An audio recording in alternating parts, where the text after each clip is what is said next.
Okay, Assalamualaikum warahmatullahi wabarakatuh. So my name is Sirpiana Dewi. So here I will make a presentation video about sociopragmatics in ELT. So for managing the time, let me begin now. So what is pragmatics? So pragmatic is the study of the meaning in context, and it deals with implied meaning as opposite to the mere lexical meaning expressed. How utterances are used. It's about interpreting what speaker means. In other words, pragmatic is the study how people make sense of each other linguistically. So, utterance is the use of a sentence in a particular context. So, utterances are actual physical events and interpretation based on knowledge of the meaning of the words, knowledge about the context. So studies on the pragmatics competence of language to learners have revealed that grammatical enhancement does not guarantee a desirable level of pragmatics enhancement, and even advanced level learners are incapable of understanding or comparing the intended intention and politeness value. So the historical background of pragmatics.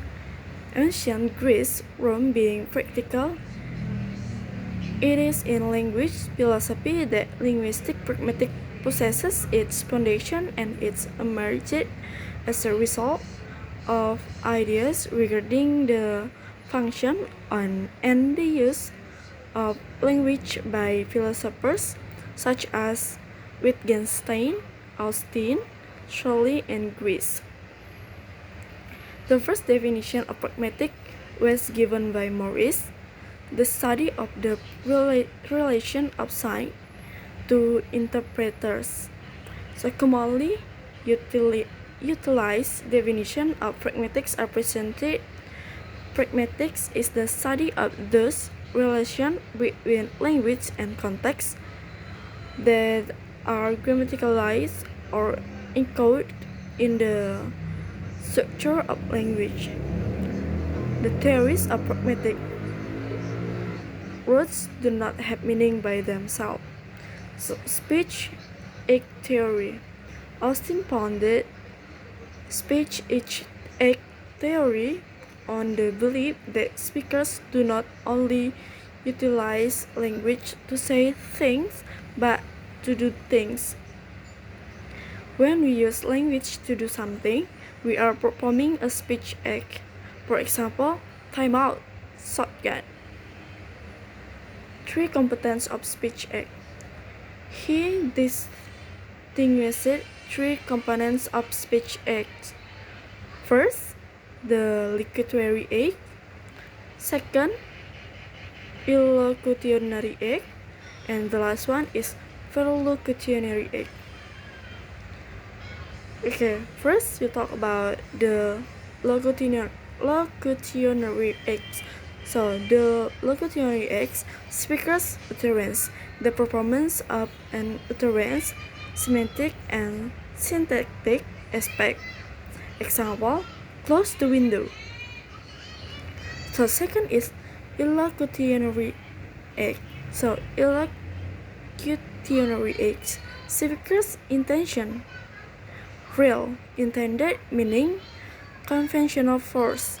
For example, the person who is talking is cold. And the last one is perlocutionary acts. So perlocutionary acts, hearer's reaction. It's actually effect. For example, the action of closing the windows. A. Do you smoke? Yes, thanks. I wasn't offering, just asking. So 5 illocutionary points. Starless word. Speech act is a way of performing an action through words in Shelley's view. There are only five illocutionary illocutionary points that speaker can achieve on position in a utterance. First, assertive illocutionary point. Second, commissive illocutionary point. Third, directive illocutionary point. Fourth, declarative illocutionary point. And the last one is expressive illocutionary point. So, conventional implicature. The concept of conventional implicature is one of the most prominent ideas in pragmatics. An implicature is something meant, implied, or suggests distinct from what is said. Herbert von Gries is famous for Gries' theory of conventional implicature in the linguistic field. So the cooperative principles. The cooperative principles, the concept of the conversational implicature is key to the study of pragmatics, which stresses that the cooperative principles is a tool to guarantee the communicative process. Certainly, the way in which people try to make conversation work. The cooperative principle is developed into four maxims which contain main submarines. The cooperative principle is developed into four maxims which contain 9 submarines. First, maxims of quantity. Make your contribution as informative as in required. So do not make your contribution more informative than is required. Second, maxims of quality. Try to make your contribution one that is true. Do not say what you believe to be false. So do not say that for which you lack evidence. So third is maxim of relation. Be relevant. Fourth, maxim of manner. Be facetious. Avoid obscurity of expressions. Avoid ambiguity. Be brief. Avoid unnecessary prolixity. And the last one is be orderly. So, politeness theory. The fundamental principles of politeness theory is that politeness in any culture can be expounded with respect to a limited number of universal phenomena, namely the construct of face and contain certain social variables. Define the term face as the public self-image that every member wants for himself. So, component of pragmatics. Pragmatics has three main components. There are pragmalinguistic, sociopragmatics, and psycholinguistic. So, pragmalinguistic. The integration of grammar with pragmatics has created an area of study entitled pragmatic linguistics. Pragmalinguistics provide practical explanation on grammar and tries to find the most appropriate and practical structure for utterance in a language for teaching purpose. Second is sociopragmatics. Sociopragmatics can be defined as the sociological interpretation of pragmatics. It indicates the social perceptions that underlie participants' interpretation and performance of communicative action. Sociopragmatics is related to appropriate social behavior, and learners must be made aware of the outcome of making pragmatic choice. So, psycholinguistic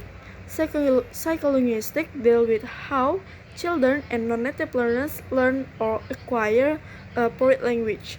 It also presented theories, approach, and principles to the language teaching area. It investigates how to design and organize a lesson plan. It can be stated that it makes a significant contribution to methodology. So the concept of pragmatics competence, according to Chomsky, pragmatics competence is the knowledge of condition and manner of appropriate use of the language in line with various purposes. So in Beckham models, language competence is categorized into two areas including organizational competence and pragmatics competence. So organizational competence, grammatical competence, plus discourse competence. So pragmatics competence include illocutionary competence and sociolinguistic competence. So illocutionary competence includes speech, act plus speech function. So sociolinguistic competence is ability to utilize language according to context. The features of pragmatics: language users, context, meaning, and social interaction. Features of pragmatics: language users. Second language users are not only expected to internalize a new set of phonological, morphological, synthetic, and semantic forms of the target language, but also need to socially take part in the symbolically mediated live world of another culture. So pragmatics concentrates on language producing process and its producers with a focus on more authentic language use. Second is context. So the term refers to the environment in which a discourse occurs. There are four main types of context. First, linguistic context. It indicates what has been said already in the utterance. To illustrate, if we begin a discussion by indicating Jane Smith and in the text sentence indicate her as being a top-notch athlete. The linguistic context makes it clear that the antecedent of her is Jane Smith. Second, lexical context. It indicates where the communication is taking place, what objects are present, what is going on, and so forth. For example, I need this dictionary, accompanied by pointing. Go there at 9 a.m. this morning. Place or time reference. Third, social context. It denotes the social relationship among speakers and hearers. And the last one is epistemic context. It denotes what is known by both the speakers and the hearer. So meaning is basic problem in the part of pragmatics, as Levin states, while pragmatics deals with the study of utterance meaning, semantic studies sentence meaning, contextual meaning, and meaning in context are related to pragmatics meaning. Leach indicates that meaning in pragmatics deal with comprehension of utterance within a particular context a speaker and a user of language has. Social interaction.